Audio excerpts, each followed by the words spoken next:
ये है lighter torch, refilling technology के साथ में है।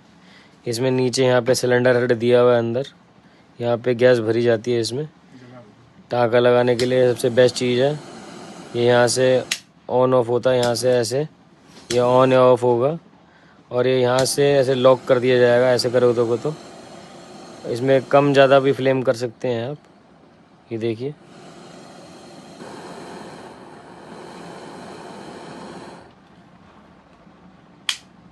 और यहाँ पे एलपीजी का कैन लगा के इसमें आप गैस वापस भर सकते हैं।